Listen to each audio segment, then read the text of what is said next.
Namaste from Norway, guys. So the new fee structure is here. So in this video we will talk about that what is the new fee structure for the international students, and we are also going to discuss that is it worth paying such a huge and hefty amount of money for the education which was free until now. So watch this video till the end.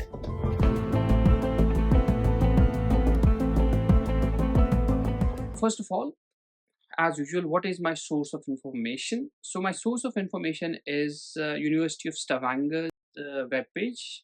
You can see here, we will have the link in the description. So what are they saying about the tuition fee for academic year 2023-24, right?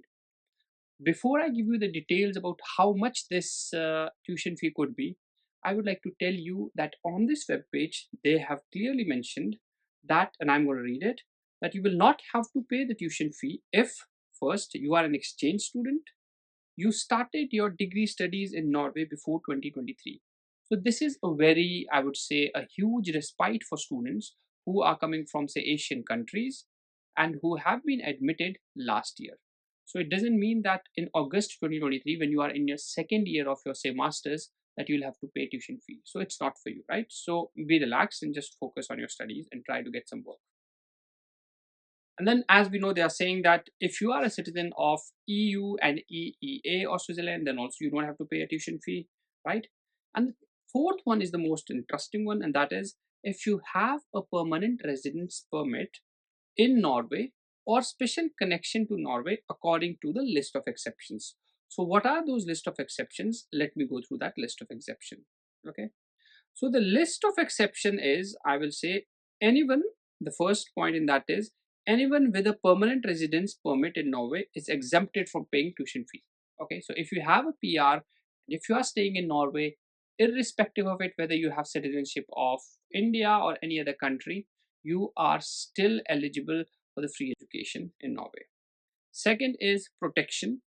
Anyone who is granted protection or asylum in Norway is exempted to pay the tuition fee. So here also you can say, again, if you have your permit based upon as an asylum seeker, then also it's free for you.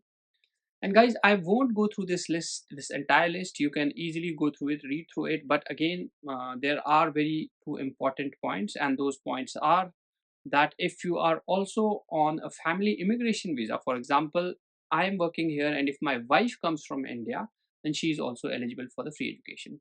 And likewise, there are a lot of other points. So I would suggest that you read through this after you have seen this video. You just go through this link and just separately read about it.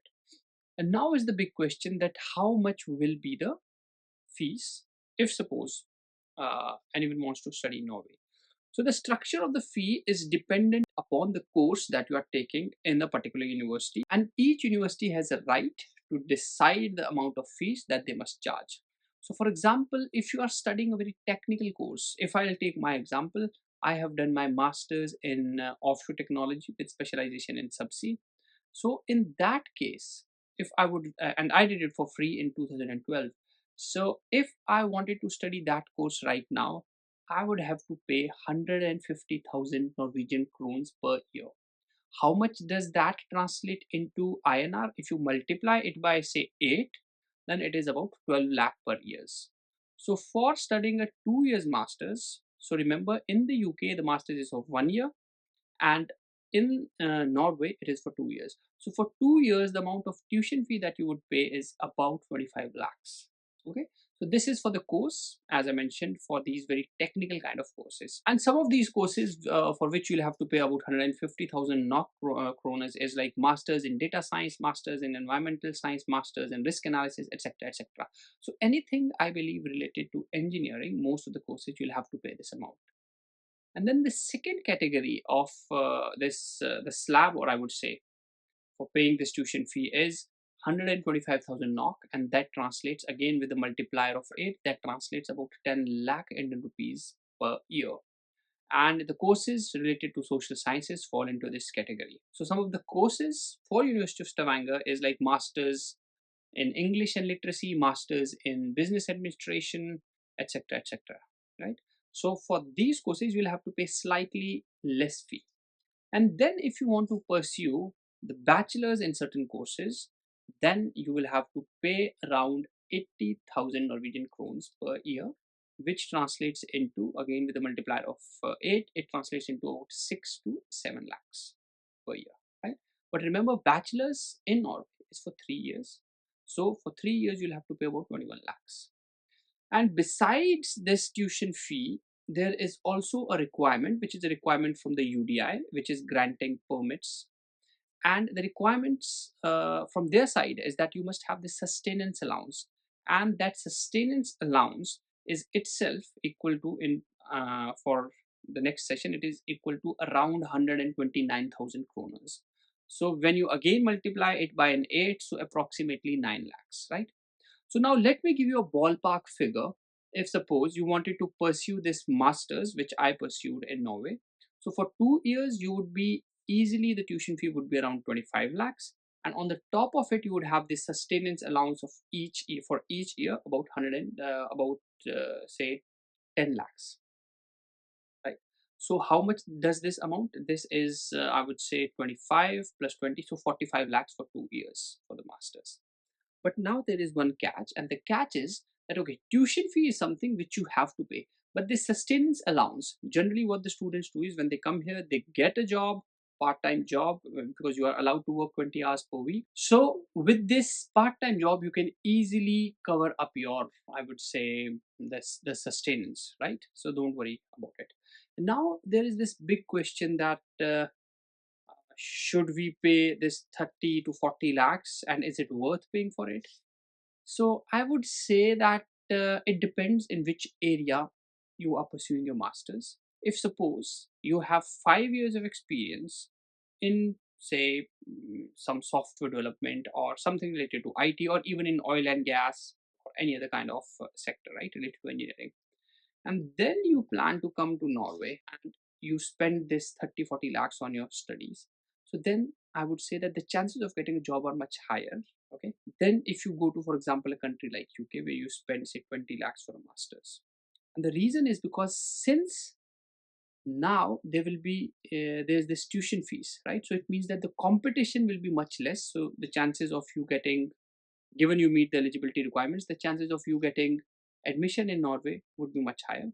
And currently the job market in Norway is very, very good, right? Especially for the IT professionals, and if you're working in energy sector. So in that sense, I would say that, okay, we are not the one who are making decision. This is, if the decision is already being made or is being proposed, then if it is implemented, then we cannot do anything. And very important point I would like to say that is, and very important point that I would like to mention here is that the government has not yet approved this. Okay, it has not yet been approved. You can even find this on the website of University of Stavanger. They say that this is an amendment which has been proposed, and this amendment has not yet been approved, right? But they want the students to get ready for this. Okay, so still there is hope, and still there are chances that this rule doesn't come into play, because the opposition is very strong to this particular amendment, right? So with this, I would like to end this video, and just hope that all of you guys can come here and study for free and contribute for the development of Norway. And then my final question to you is, if suppose the fee is being implemented, this amendment is being implemented, then would you rather go to a country like Australia, where I would say you would pay an equal amount of fee, or would you prefer to come to Norway, right? So please, we read your comments, even if you don't reply because of the time constraint, but we do read them. And it is not just for communicating with us, but with other students as well. So please write on your comments, do share this video, like this video, and let's hope for the best. Namaste from Norway.